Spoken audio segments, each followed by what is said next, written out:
ஹாய்ங்க, எல்லாம் எப்படி இருக்கீங்க? நல்லா இருப்பீங்கன்னு நம்புகிறேன். இன்றைக்கி நம்ம வீட்டில் வந்து ரத்த பொரியல் தான். ஆட்டோட ரத்த பொரியல்.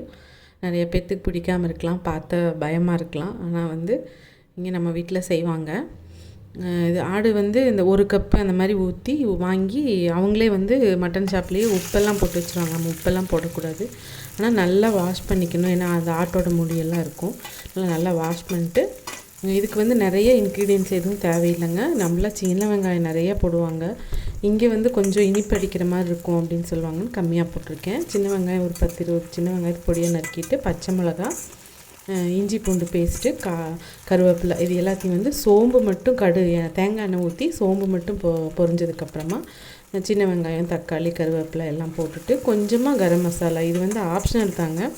அதே மாதிரி மிளகாத்தூள் போட்டும் செய்கிறதுனா இது கூட கொஞ்சமாக மிளகாத்தூள் கலந்துக்கலாம்.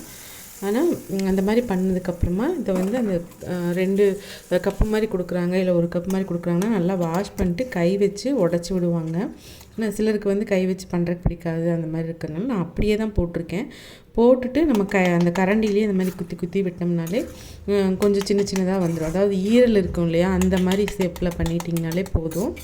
அப்புறம் உங்களுக்கு வேக வேக, ஏன்னா தண்ணி அந்தளவுக்கு இருக்கும், நம்ம தண்ணி விடாமல் தான் இருக்கும். மூடி வச்சு நான் வேக வச்சிட்ருப்பேன்.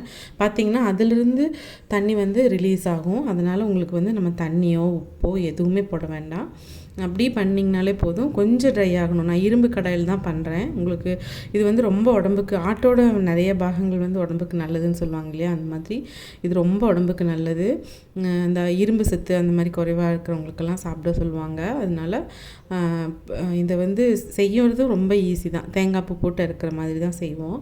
ஆனால் அதனால இரும்பு கடாயில் பண்ணியிருந்தேன். உங்களுக்கு வந்து பார்த்திங்கன்னா தெரியும், நிறைய தண்ணி ரிலீஸ் ஆகிட்டே இருக்கும். அதை நம்ம சரி பண்ணி நல்லா ட்ரை ஆகிற வரைக்கும் பண்ணிக்கிட்டு கடைசியாக ஒரு கை தேங்காய் பூவும் பெப்பர் தூளும் போட்டிருப்பேன். அது வந்து ஆப்ஷனல் தான். அதே மாதிரி எப்பவும் போல் மலைச்சாரல் மாதிரி மல்லித்தலை மட்டும் தூவிக்கிட்டு இறக்கி வச்சு சும்மா சாதத்தோட குடல் வறுவல் அந்த மாதிரி செஞ்சு சாப்பிட்டாலும் நல்லாயிருக்கும். இதுவே வந்து நிறைய பேர் குடலில் போட்டும் செய்வாங்க. அதாவது இட்லி குடல் குழம்பு கேள்விப்பட்டிருப்பீங்க இல்லையா, அது மாதிரி ரத்த பொரியலோட இந்த சின்ன சின்ன ஈரல் மாதிரி இருக்கும்.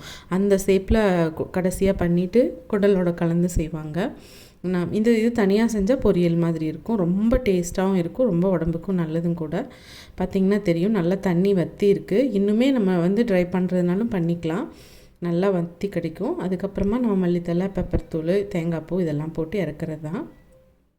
யாருக்கெல்லாம் இந்த மாதிரி செஞ்சு சாப்பிட பிடிக்கும்னு எனக்கு சொல்லுங்கள். அதே மாதிரி நம்ம சேனலில் வந்து கண்டிப்பாக தொடர்ந்து சப்போர்ட் பண்ணுங்கள். உங்கள் சப்போர்ட் எனக்கு ரொம்ப முக்கியம். அதே மாதிரி நம்ம சேனலை சப்ஸ்கிரைப் பண்ணி பெல் ஐக்கானை கிளிக் பண்ணிட்டு பாருங்கள். நிறைய பேர் சப்ஸ்கிரைப் பண்ணாமல் பார்க்குறீங்கன்னு தெரியுது. கொஞ்சம் நிறைய பேர் அதனால் கொஞ்சம் சப்ஸ்கிரைப் பண்ணிவிட்டு பாருங்கள். இதை விட வேறு ஒரு நல்ல ரெசிபியோடு உங்களை நான் நெக்ஸ்ட் வீடியோவில் சந்திக்கிறேன். அது வரைக்கும் டாட்டா, பாய்.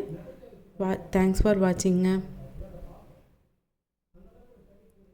டாட்டா.